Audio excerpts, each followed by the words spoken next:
You've been in the Boondocks. Chris, how you doing? Just great. Let's talk a little bit about who you are. You're running for Logan County Sheriff, for the office of Logan County Sheriff. That's correct. How long have you been in Logan County? I've lived in Logan County 15 years, since about 2002. My wife grew up in Sterling prior to us getting married in 1991, so we're familiar with Sterling. I've just been working for the Boulder County Sheriff's Office for the last 19 years. So you commute then to work with the Boulder County Sheriff's Office? Correct. All right. It's a bit of a commute. It is. I go up there during my work week, and then I come back on my weekends. I've been doing that for 15 years. For 15 years, you've been making the commute. For 19 years, you've been a deputy sheriff on the Boulder County Sheriff's Office. Yes. Okay. So that's who you are, where you're here. We'll get into why you want to run for the office, because that has to do with your platform, which I have open on the screen in front of me. I did want to kind of talk about, compare and contrast Boulder County to Logan County.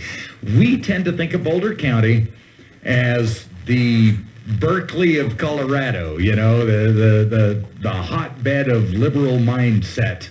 But when you talk about all of Boulder County, can you kind of compare and contrast that to Logan County? Yes, and you know, we have the same jokes out there, even as the department, that we say Boulder's 20 square miles surrounded by reality. Yeah. And working with the sheriff's office, we deal more with the county, which is actually the differences between Boulder County and Logan County aren't that different.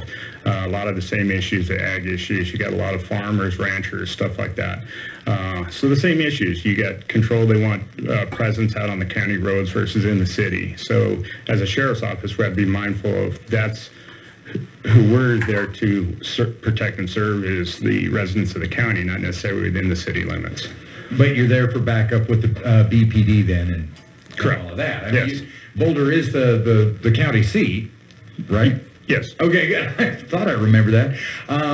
So you know, yeah, obviously you're there backing them up with that. Let's talk a little bit about your platform. You've broken it down into very easily digestible pieces, so let's just start at the top, shall we? That'll work. Teamwork. I think it's imperative, and I've kind of been really lucky working with Boulder County that we've had a fantastic working relationship with CSP, Erie, Longmont, Lafayette, and the other agencies within our county. And I would like to continue that out here as Logan County Sheriff, to really network with the Sterling Police Department, Colorado State Patrol, Department of Corrections, Department of Wildlife, and even the DA's office. I think that teamwork needs to be united, and that teamwork also transcends to communicating with the community and getting the community involved. We're smaller agencies out here, so it really is an all-hands effort. How do you, all right, so how do you train everybody alike then? It's not necessarily training alike, it's just making sure that everybody's on the same page, that we understand each other, how we would handle certain situations. So if we're backing up, Logan County's backing up Sterling PD, they understand the communication. There's no communication breakdowns, because on scene is not the time where you need to be working those issues out. They need to be worked out prior to that, so it's a smooth, you can make any bad incident smoother by being able to communicate effectively. All right. You're talking about large-scale events there. You're talking about having regular cross-training and meetings with PD, CSP, DOC. Correct. So it could be anything from their training exercises to an escape. Correct. Or the Logan County Fair. Absolutely. Okay. Community is the next big issue on your platform.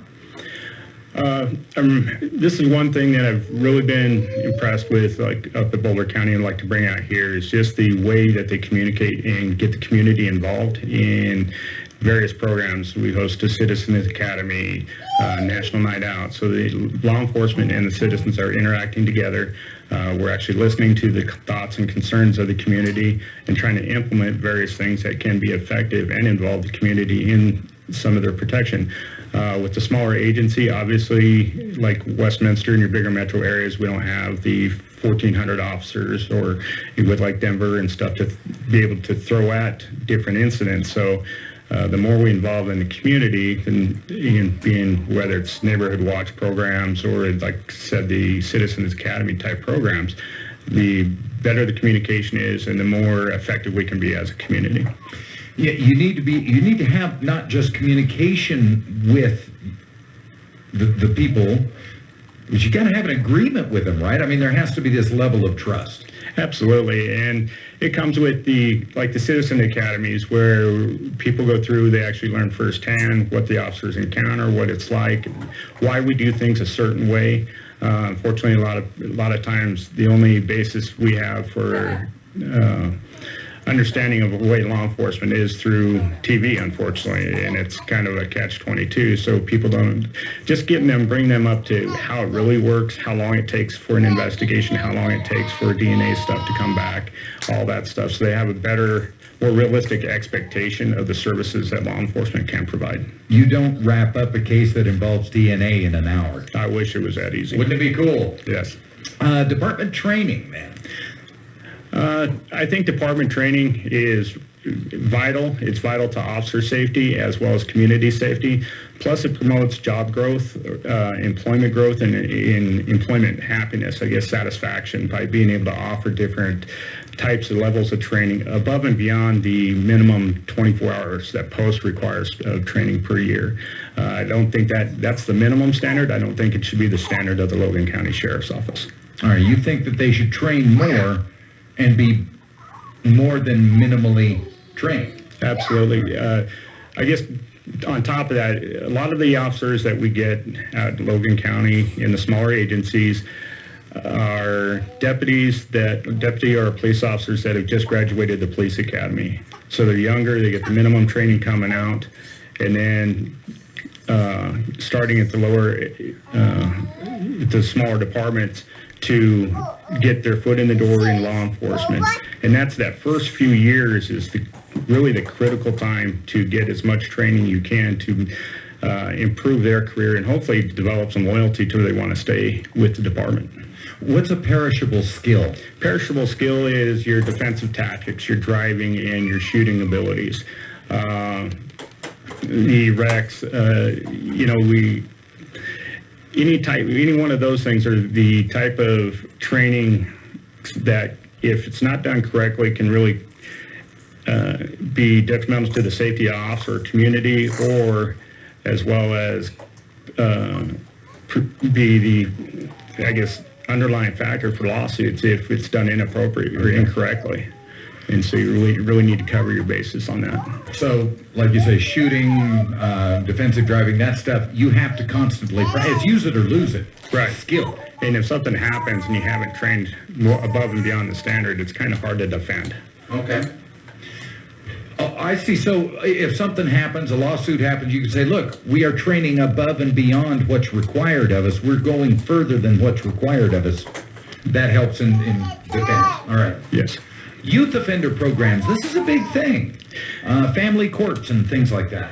It is. It's a program, that started, we've been using it out in Boulder County for a long, long time. And initially, when I first heard about it, I was skeptical of it, like a lot of people. But the more I got involved with it, the more I saw the effectiveness of it. And what it does is it allows us to deal with juveniles pre-arrest, even though they've committed some type of crime, and it can't be a violent crime.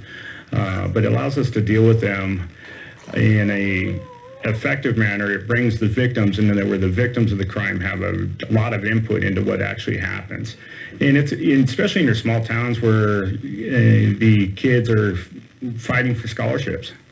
So it could be something, that moment is, not thinking that a juvenile makes a bad decision, and now scholarships or potential service in the military are at risk. And that really impacts them if that goes on to their criminal record as they committed this crime. And this gives it kind of one last out. But everybody's got to be in agreement. So it's not just the sheriff's office saying, we're going to do what we want to do. The victims have to agree, the offender has to agree, the offender's parents have to agree. And it's only for nonviolent crimes. And that's the important distinction to make. So something like a B&E, breaking and entering, something like that, you can help, what I want to say, divert to this kind of program. But if it's an assault, not so much. Right. Okay. All right. 90% approval rate among victims and offenders, huh? Yes. That's pretty good. The best part about it is you coordinate this program with volunteers. That's how we started it up there. So it's very low impact on the county budget. And our DAs have said that it actually helps take some of the caseload off of them because it's no longer in the justice system or in the court system. So it can still go there should they not complete their contract. But initially, it's less caseload for the DA's office. Nice. Speaking of other big issues in Logan County, drug use is huge. It is.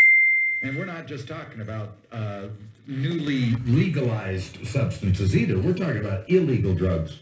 That is correct. What we found up in the metro area is the legalized marijuana, wherever you stand on that, is not the point here. But with that issue, they've been using the roadways as a foothold to traffic the black market marijuana along with the meth, the opiate problem, and it's traveling up and down 76. It's coming into our community. We worked not too long ago a triple homicide where they were doing their drug exchange here in Sterling. This was their central point of meeting, and so we need to get more proactive in trying to deal with that.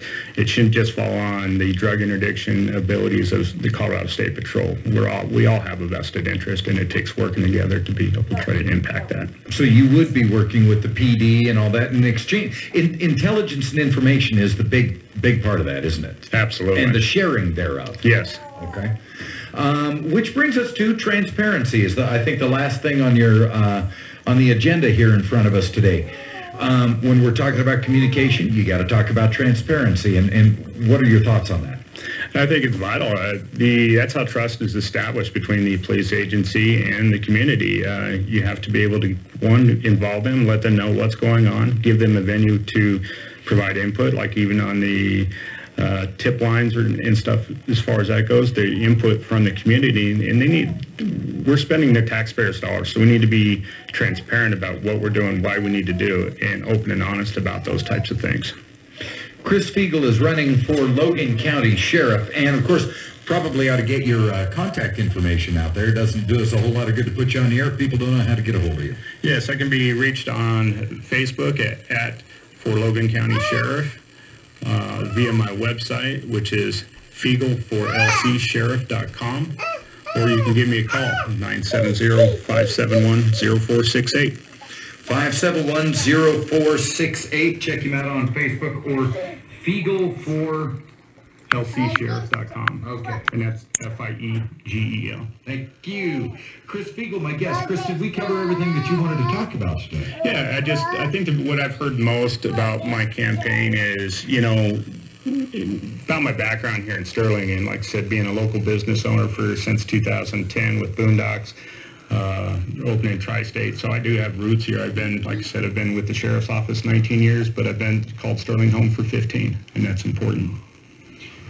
Outstanding. Chris, thanks again for your time, and we'll talk again real soon. Thank you.